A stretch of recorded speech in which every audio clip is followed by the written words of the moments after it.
I love history and learning about things that have happened in the past. Kaya naman nagpunta ako sa Ayala Museum, Makati for the Amorsolo Chroma exhibit.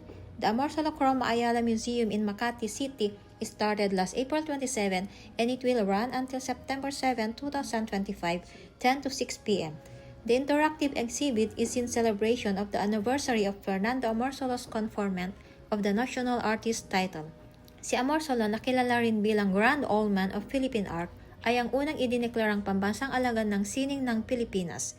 Siya ay iginawad sa posthumously ng titulong National Artist for Visual Arts noong Abril 28, 1972, 4 na araw pagkatapos ng kanyang kamatayan.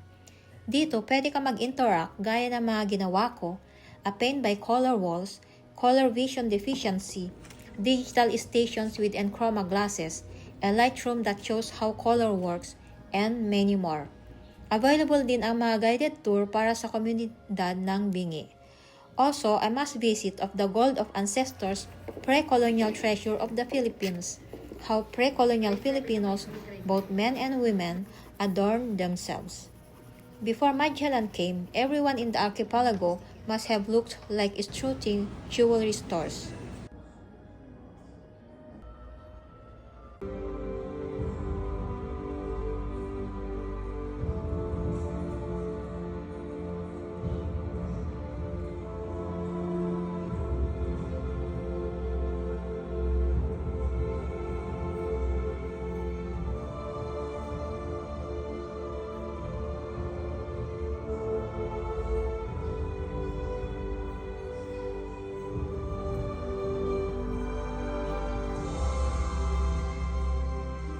And last but not the least, the diorama experience. Visitors can now engage with 27 of the dioramas in a more immersive way through animation, music, and narration as well as augmented reality.